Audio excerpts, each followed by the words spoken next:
नमस्कार साथियों। आज अपन यानी कि तटस्थ वक्र के द्वारा उपभोक्ता के साम्य का अध्ययन करेंगे, अर्थात उपभोक्ता द्वारा उपयोगिता का अधिकतमकरण। उपभोक्ता द्वारा उपयोगिता का अधिकतमकरण यानी कि इसको उपभोक्ता का साम्य भी कहते हैं और इसको उपभोक्ता द्वारा उपयोगिता का अधिकतमकरण के नाम से भी जाना जाता है। तो कहने का मतलब कि उदासीनता वक्र के द्वारा अपन उपभोक्ता के साम्य पर प्रकाश डालते हैं। सबसे पहले साम्य की शर्तें देखिए। शर्तें, पहली जो शर्त है वो क्या है? बजट रेखा उदासीनता वक्र को स्पर्श करे। पहली शर्त है बजट रेखा उदासीनता वक्र को स्पर्श करे।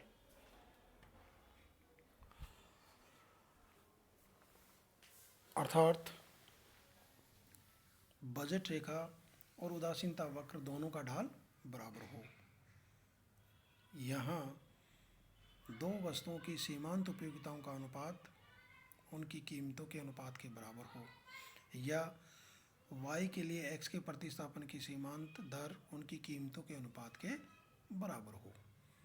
अर्थात MRS x फॉर y यानी कि marginal rate of substitution x for y equal to marginal utility x upon marginal utility y equal to P X upon P Y, जहाँ पर MRS x फॉर y क्या है, यानी कि y के लिए x के प्रतिस्थापन की सीमांत दर है, और MUX और MUY क्या है?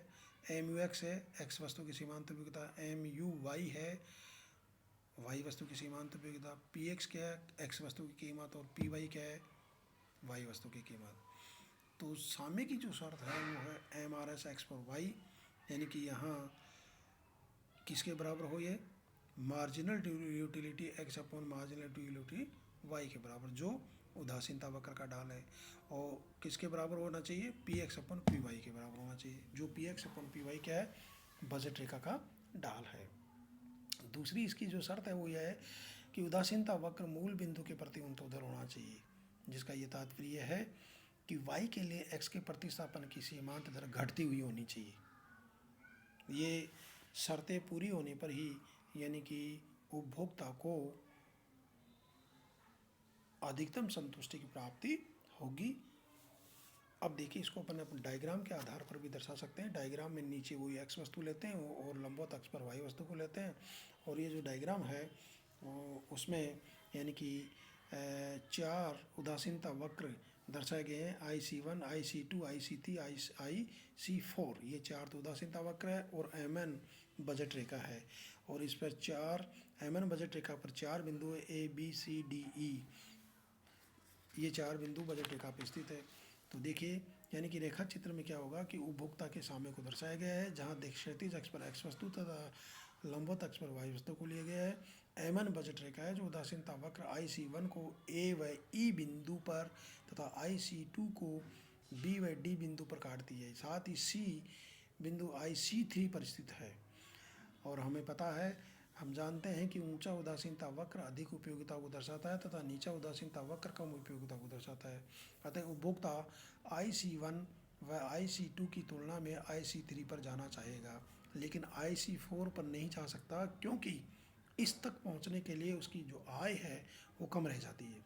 अतः C बिंदु ही उपभोक्ता का साम्य बिंदु है, जहां उसको अधिकतम संतुष्टि प्राप्त होती है। इस बिंदु पर ही यानी कि कीमत रेखा और बजट रेखा स्पर्श करती है, और दोनों का ढाल भी बराबर होता है। दोनों का ढाल क्या होता है? MRS x for y equal to marginal utility x upon marginal utility y equal to P X upon P Y, यानी कि बजट रेखा और उदासीनता वक्र दोनों का ढाल इस बिंदु पर ही बराबर है। साथ ही इस बिंदु पर उदासीनता वक्र मूल बिंदु के प्रति ऊर्ध्वाधर है। ठीक है। और अगर अपन देखें, यानी कि C बिंदु जहाँ उसको अधिकतम संतुष्टि प्राप्त होती है, C बिंदु के बाईं ओर MN रेखा के A व B बिंदु जैसे A व B जैसे बिंदुओं पर यानी कि उदासीनता वक्र का ढाल बजट रेखा के ढाल से अधिक है। अर्थात MRS x for y is greater than P X upon P Y है।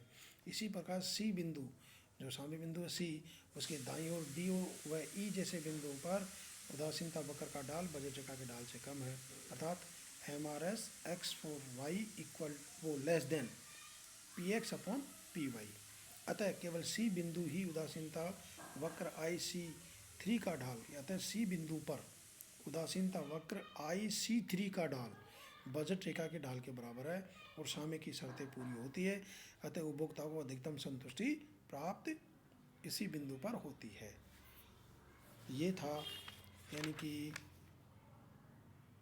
उदासीनता वक्र के द्वारा उपभोक्ता का साम्य, जिसको अपन ने डायग्राम के आधार पर एक्सप्लेन किया है, और इसका जो डायग्राम है वो ई कंटेंट पे आपको यानी कि उपलब्ध कराया जाएगा। धन्यवाद।